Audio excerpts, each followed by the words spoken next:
아주 심각합니다. 지금 일본 경제는 말도 못할 정도로 안 좋아요. 30년 동안 연평균 0.8% 성장했는데 좋을 리가 없죠. 근데 하필이면 이때 글로벌 금융위기가 일본 경제를 덮치잖아요. 당연히 타격을 입죠. 중국도 일본의 뒤를 그대로 따르고 있어요. 중국이 1대1로 사업으로 제공했던 7천억 달러의 자금들 이미 구실화돼 있죠. 중국의 경제난은 다른 나라들로 전염이 돼요. 그중에서 우리나라 타격이 가장 클 거예요.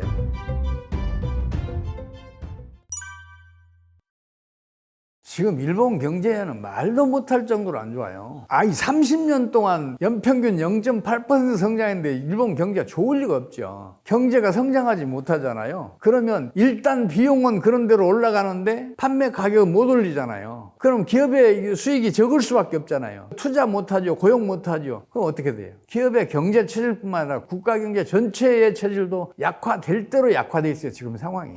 그렇다면 일본이 왜 이처럼 장기간 저성장을 했는지 그 원인을 찾아야 되는데 그 원인을 아직도 못 찾고 있어요. 사람들이. 경제학자들, 경제 전문가들, 유수의 경제기관들도 못 찾고 있어요. 근데 그거 간단한 거거든요. 우리말에 과유불급이라는 게 있잖아요. 지나치면 부족함만 못하다. 부족하면 이게 급성질환을 일으켜요. 지나치면 만성질환을 일으켜요. 급성질환은 타격이 좀 있지만 금방 치료할 수 있어요. 만성질환은 그 근원을 찾기가 어려우니까 이게 치료도 어렵고 시간도 많이 걸리고 또 여러 가지 희생이 따라야 돼요. 지금 일본 경제가 그 상황이란 말이에요. 가장 근본적인 원인이 뭔가를 따져야 될 거 아니에요. 그 근본적인 원인은 경상수지 흑자의 과다에 있어요.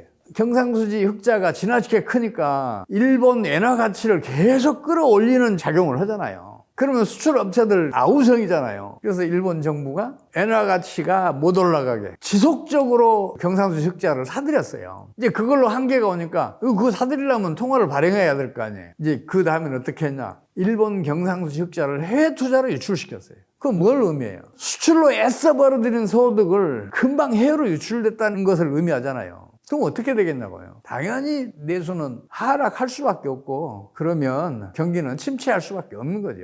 그러니까 지금 근본적인 원인에 대해서 누구도 얘기를 안 하니까 일본 경제가 그 30년 동안 못 넘어서는 거예요. 물론 일본의 국민성이 어떻다, 제도가 어떻다, 문화가 어떻다, 기업들의 행태가 어떻다, 장인 정신이 어떻다 얘기들을 많이 해요. 그거는 일본 경제가 장기 정체하는 과정에서 생긴 것들이란 말이에요. 장기 저성장에 가게 된 근본 원인을 계속해서 역추적해서 찾아내야 된단 말이에요.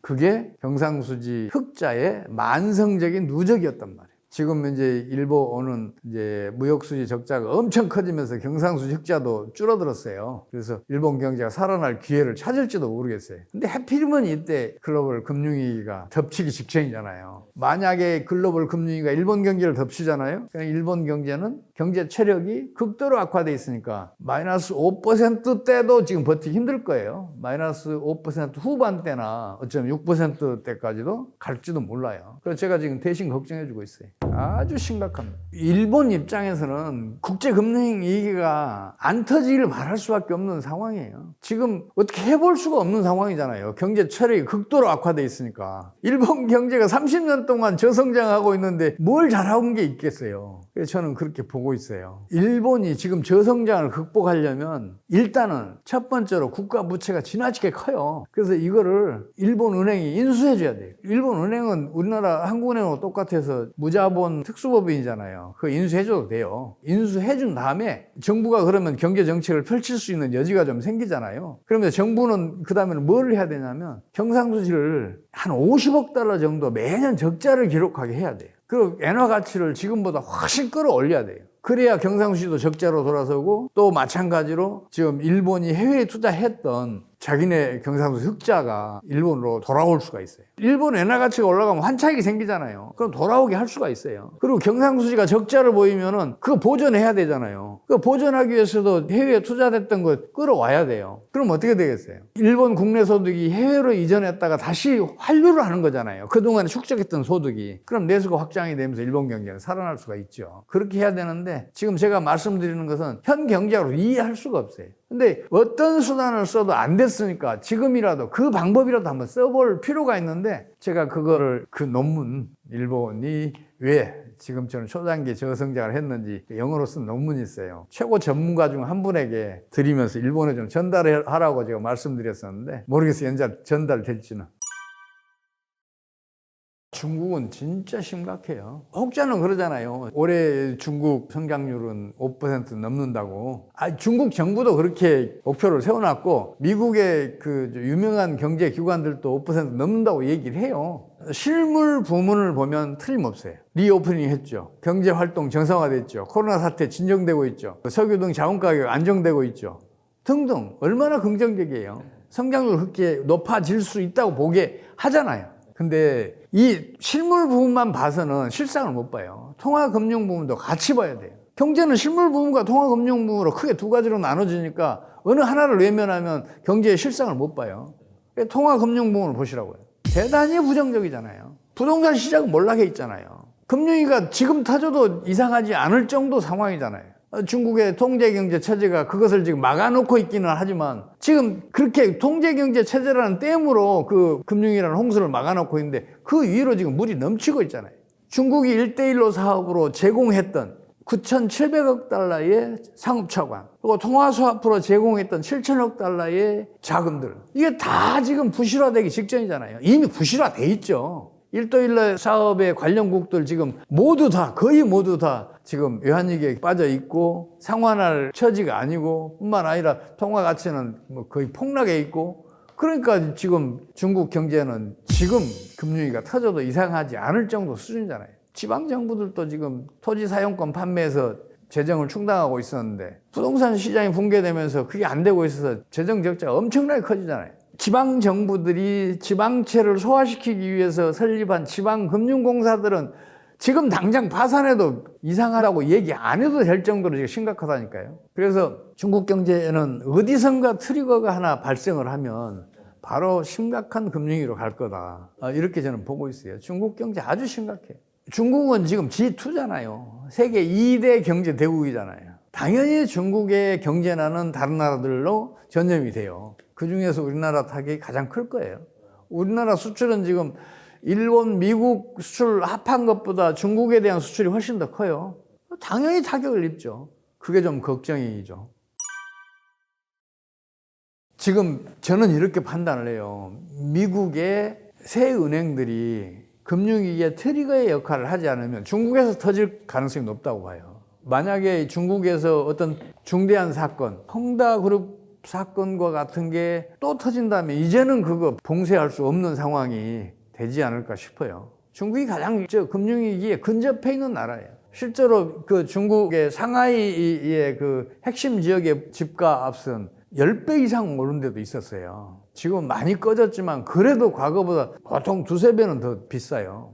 그만큼 거품이 엄청나게 커져 있단 말이에요. 그리고 그 커졌던 거품이 지금 꺼지고 있죠. 중국이 미국 경제를 뛰어넘을 것처럼 얘기하는 분들이 있는데, 그리고 미국은 그렇게 우려하고 있는데, 그거는 이미 틀렸어요. 중국도 일본의 뒤를 그대로 따르고 있어요. 그러니까 1980년대 말에 그 일본의 부동산 그리고 주식시장 거품이 꺼지면서 일본의 몰락이 시작됐잖아요. 중국도 지금 부동산 시장이든 또 다른 금융시장이든 그 상황이란 말이에요. 근데 지금 이게 만약에 붕괴되면 중국은 또 경상수 적자가 거대하잖아요. 그래서 그 거대한 경상수 적자를 1대1로 사업이라는 그 미명하에 해외로 다 유출시켰잖아요. 일본하고 똑같은 길을 가잖아요. 수출로 애써 벌어들이는 그 소득들을 다 해외로 유출시키니까 중국 경제도 2010년대 중반부터는 계속해서 성장률이 떨어졌잖아요. 중국도 장기 저성장 궤도에 들어갈 수밖에 없고, 가장 중요한 거는 뭐냐면 민주화 없이 경제 성장을 지속한 나라는 이 세상에 단 하나도 없어요. 필리핀은 우리 국민소득 거의 막 10배나 더 많았어요. 1960년대 초까지만 하더라도. 우리나라가 경제개발 계획을 수립할 때 처음에는 필리핀을 모델로 삼으려고 그랬어요. 격차가 너무 커서 이건 안 된다. 그래서 어디를 모델로 삼았냐면 미얀마와 파키스탄을 모델로 삼았어요. 지금 미얀마와 파키스탄은 어떻게 됐나 봐요. 민주화 없이는 그리 가게 돼 있어요. 독재자가 일시적으로 경제 성장을 이룩할 수는 있어요. 근데 이거는 기껏 10년 남짓이에요. 물론 민주화라는 것은 절대적인 수치는 아니에요. 독재 정치에서 민주화가 진행이 되면 그 속도가 문제예요. 경제에서는 항상 그 변화치가 문제잖아요. 한계 혁명이 증명했으니까 평균이나 평균치보다 더 중요한 것은 미분치잖아요. 또 1차 미분보다 더 중요한 것은 2차 미분치예요. 그와 마찬가지로 민주화가 얼마나 빠르게 진행되느냐에 따라서 경제가 번영하느냐 쇠락하느냐를 결정을 해요. 중국도 그 덩샤오펑이 이제 집권한 다음에 개혁개방 정책을 꾸준히 펼치잖아요. 민주화가 지속적으로 유지됐잖아요. 최소한도 경제적으로 민주화가 아주 빠르게 진행이 됐잖아요. 그래서 오늘날과 같은 중국 경제의 번영을 누리게 됐는데 시진핑이 집권한 다음부터는 민주화가 역행하고 있어요. 그럼 경제는 후퇴할 수밖에 없어요. 세계적으로 민주화 없이 경제성장 지속한 나라는 단 하나도 없다니까요. 그래서 저는 그 외국 투자를 원하시는 분들한테 꼭 그 얘기를 해요. 제일 먼저 확인할 게 민주화가 진행되고 있느냐 아니냐를 먼저 보라고 얘기를 해요. 우리나라도 경상수지 흑자가 지금 근래에 대규모 흑자를 기록 중이잖아요. 그리고 일본처럼 처음에는 외환보유고로 쌌다가 이게 과다해지니까 다시 이제 경상수지 흑자분을 해외 투자라는 미명하에 해외로 유출을 시키고 있거든요. 일본과 똑같은 정책을 펼치고 있는 거죠. 수출을 애써 벌어들인 소득을 해외로 유출시켰으니까 내수는 부진해지고 성장률은 떨어져서 우리가 지금 2%대의 아주 낮은 성장률을 기록하고 있잖아요. 다만 이제 좀 긍정적인 것은 우리나라는 그 기간이 짧아요. 지금 한 15년 정도 됐어요. 경상수지 흑자를 해외로 유출시키는 걸. 그래서 그 타격을 덜 받았어요. 그래서 경제체력이 일본보다는 훨씬 더 양호해요. 그래서 지금 경상수지 흑자를 해외로 유출시키지 말고 우리 원화 가치가 상승하게 두면 국제수지가 균형에서 적자로 돌아설 가능성이 있어요. 그러면 그때는 이제 우리 원화 가치가 상승했으니까 해외로 유출됐던 금융자본들이 국내에 들어오면서 내수를 확장을 시켜주고 금융시장을 안정시켜줄 것으로 봐요. 그렇게 해서 지금 현재 경제난을 벗어나야 되는데 그걸 믿어줄 정책 당국자가 없을 것 같아요. 경제학이 그렇게 가르치질 않고 있어요.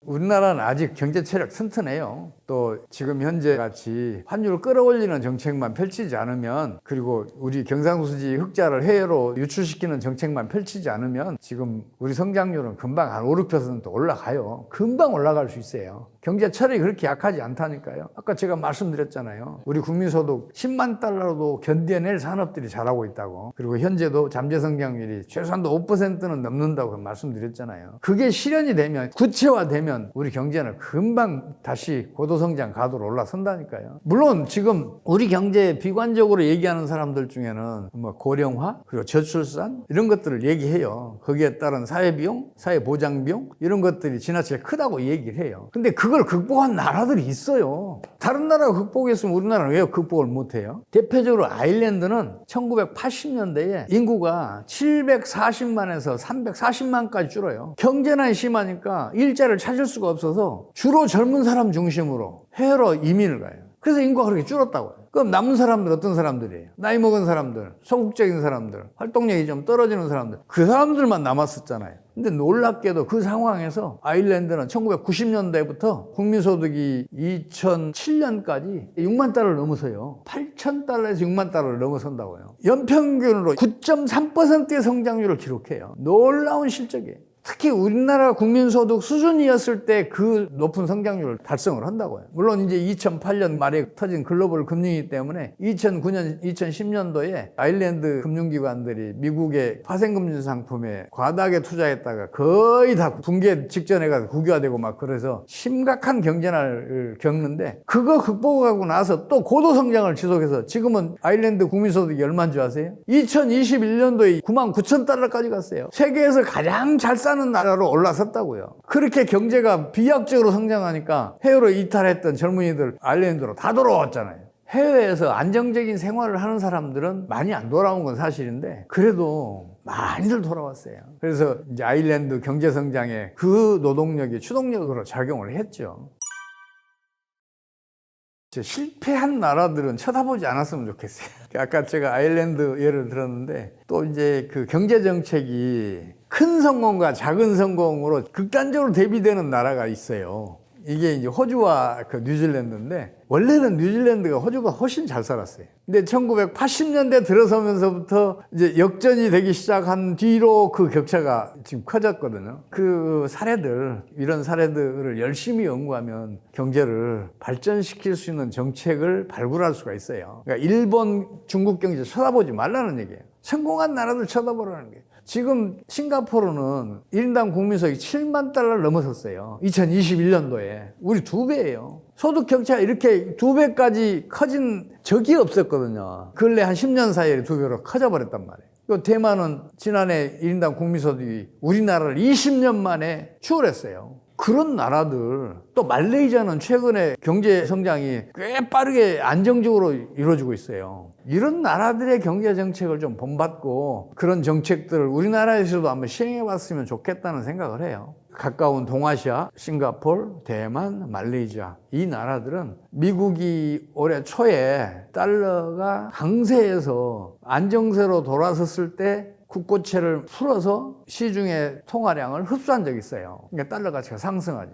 달러 강세가 2월경에 아주 강하게 나타난 적이 있었어요. 근데 이 세 나라는 자기네 통화 가치도 같이 상승시켰어요. 반면에 우리나라는 그 반사작용으로 우리 환율은 급등하고 우리 통화 가치는 급락했어요. 그래서 지난해 우리 4분기 마이너스 1.5% 성장했잖아요. 근데 이 세 나라는 그렇지 않잖아요. 아니, 성공한 사례를 봐야지 왜 자꾸 실패한 사례만 보고 있는지 저는 이해할 수가 없어요. 지금 우리 환율 정책 보면 왜 그 실패하는 나라들 기준으로 삼는지 저는 이해할 수가 없어요. 세계적으로 성공했던 나라들 많잖아요, 경제 정책이. 이런 것들을 좀 열심히 좀 연구해서 그 나라들이 성공했던 정책을 좀 펼쳤으면 좋겠어요. 근데 우리나라는 오히려 이상하게 반대 방향으로 가요. 최근에 한 20년 가까이 우리나라에 삼민주의 열풍이 불었어요. 삼민주의 정책들, 그리고 신자유주의 경제 정책에 대한 배척 분위기가 엄청 강하게 조성되고 그랬어요. 물론 삼민주의가 1990년대에 전 유럽을 휩쓴 적이 있어요. 삼민주의 멋지잖아요. 사회적 일자리도 창출하고 일자리 나누기도 하고 같이 잘 살아보기 위한 정책들도 펼치고 막 그러잖아요. 근데 그 결과는 어떻게 됐는데요? 이제 물론 당시에 그 이제 서유럽 주요 국가들이 미국이 사실은 1980년대부터 신자유 정책을 펼쳐요. 그 신자유 정책을 꾸준히 펼치니까 이게 일본 경제를 90년대부터 다시 추월해요. 그 반발이 있죠. 그래서 신자유 정책과 다른 정책으로 유럽은 발전한다 그래서 소위 규제 완화, 개방화, 또 민영화 이기와 반대되는 정책을 펼쳤어요. 근데 실패했어요. 꼭 그럴듯한 정책이 바람직한 결과를 내는 건 아니에요. 예를 들어서 독일은 1990년도에 메가 ABM, 독일어는 메가 ABM 프로젝트를 추진을 해요. 사회적 일자리를 무려 240만 개를 창출을 해요. 그러면 실업률이 떨어져야 될 거 아니에요. 통일 직후에 이제 동독 사람들이 실업자가 많으니까 실업률이 이제 7.4%인가 기록을 해요. 그러니까 사회적 일자리를 창출을 통해서 실업률을 낮추자. 그런데 1990년대 말쯤 되니까 실업률이 오히려 10%를 넘어가요. 그래서 결국은 포기하잖아요. 또 프랑스는 일자리 나누기를 해요. 오브리법, 로비앙법 이런 것들을 그 제정을 해가면서 일자리 나누기에서 일자리를 보존하거나 일자리를 늘리는 기업에 대해서 재정 지원을 대폭 해줘요. 프랑스 실업률은 두 자릿수를 기록하면서 좀처럼 안 떨어졌고 또 오히려 10%까지 올라간 적이 있잖아요. 이제 그런 실패한 정책들이 지금 우리나라에서는 횡행했었어요. 왜 실패한 정책들을 본따는지 모르겠어요. 제가 지나치게 부정적이고 비관적인 말씀을 드린 것 같아서 많이 죄송합니다. 그러나 그 상황이 경제 병리학으로 진단한 것이기 때문에 저는 그렇게 간다고 믿지 않을 수가 없습니다. 그래서 시청자 여러분께서도 이 상황을 정확하게 파악하셔서 과거보다는 더 신중하게 오히려 수비적으로 경제 생활을 하시는 게 어떤가 이런 권고의 말씀을 드리고 싶어요. 우리 경제의 미래는 아주 밝기 때문에 이 위기만 벗어나면 여러분에게 또 다른 영광, 더 큰 돈을 벌 수 있는 기회가 올 거라고 저는 확신을 합니다. 이 위기만 잘 넘겨주셨으면 제가 오히려 감사하겠습니다. 그 아파트들의 건폐율을 보면 보통 17%, 15%입니다. 땅을 여기 20평만 지어야 돼. 100평 되려면 10층이 돼야 200평 나오잖아요. 그죠? 자, 이 시스템을 아시면 부동산에 제가 장담하건데 반은 이미 안 나옵니다. 나머지는 디테일입니다. 이걸 정확히 모르고 저 땅이 이쁘다 뭐 이런 거 얘기할 필요 없습니다.